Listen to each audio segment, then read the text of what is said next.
Curved iPhones, Zuck to testify, and Google employees protest.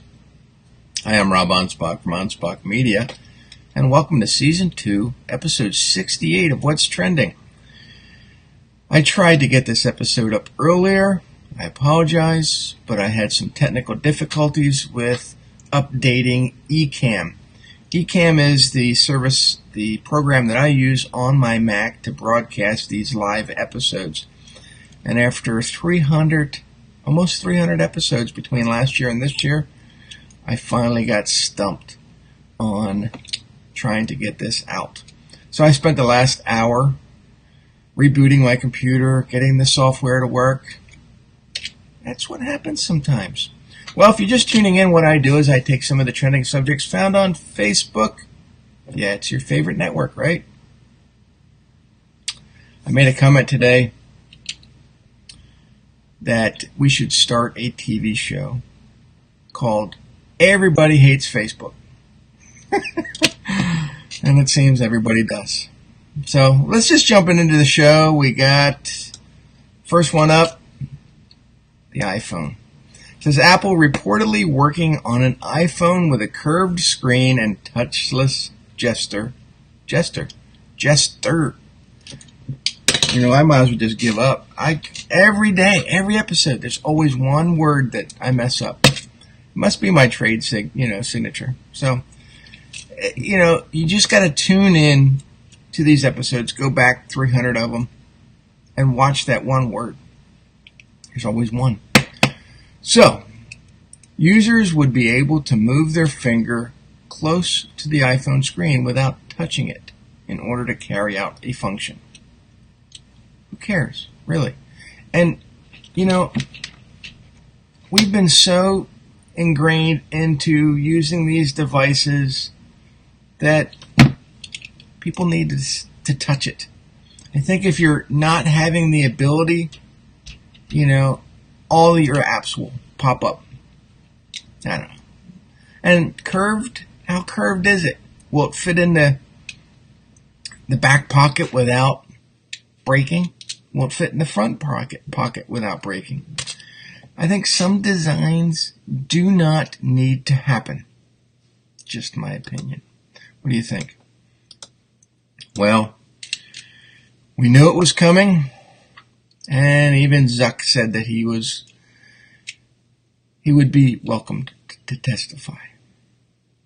Well, it says Zuckerberg is going to testify before a House panel on April 11th. Facebook CEO Mark Zuckerberg has agreed to testify before the House Energy and Commerce Committee on April 11th.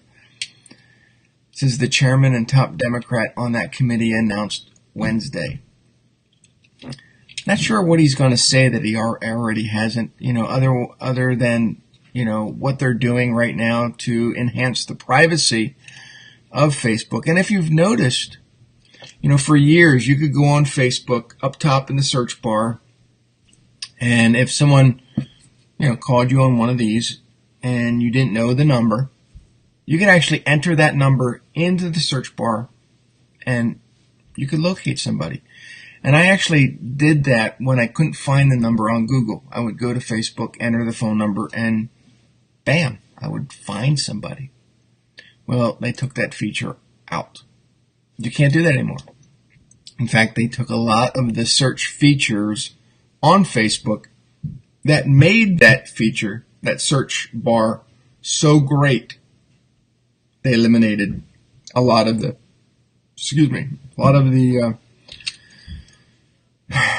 your ability to find people. They've come under a lot of scrutiny about privacy, and rightly so. But on the flip side, you got to remember that it's not your platform. It's not your network. It's, Zuck and the shareholders own this company, and they can do whatever they want with it.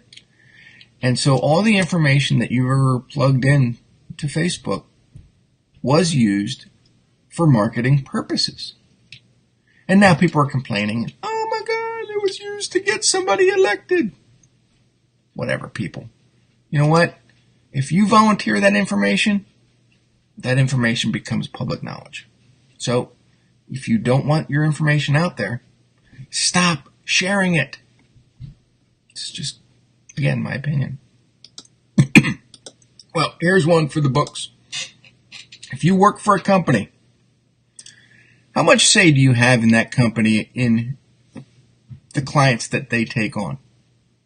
Apparently, at Google, as an employee, your voice carries. It says the business of war, Google employees are protesting work for the Pentagon. Thousands of employees have signed a letter calling on their CEO to pull out of a project that could be used to improve drone strike targeting. As an employee, you have no say.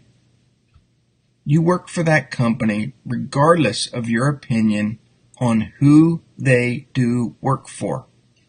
Period. You don't want to do work for that particular client? Guess what? You could get fired. But apparently, when you have the backing of 1,000 of your employees, your fellow employees, and they don't want to do any of that work either, what are you going to do as a company? You know, I've seen restaurants with 3 or 4 employees. You know, these employees got fed up with the owner and walked out. The owner has no business. Left. He's got to do it himself, and it's hard for him to do that. So, you know, but when you have thousands of employees dictating what they can and can't do or won't do, you know, that's weird. So, as an employer, you call the shots. The problem is that if your staff decides they don't like what you say, what are you going to do? Are you going to listen or fire them? So these are some of the things that, you know, I share these trends because not only are they educational and somewhat entertaining, but they show you as an entrepreneur what can happen when you own a business, run a business, become a huge company. Your main concern is building trust with your fans, friends, and followers, your clients, your customers. And your employees need to also build that trust. And it's hard to strike a balance, especially when you're a big corporation like Google. So, if you want to learn a little bit more about what I do and how I do things here and, you know, how my staff helps, visit me at anspachmedia.com. That's it for the show. Thanks for watching, and tune in for future episodes. And if you're seeing this on YouTube, make sure you subscribe. Hey, adios. Have a good night.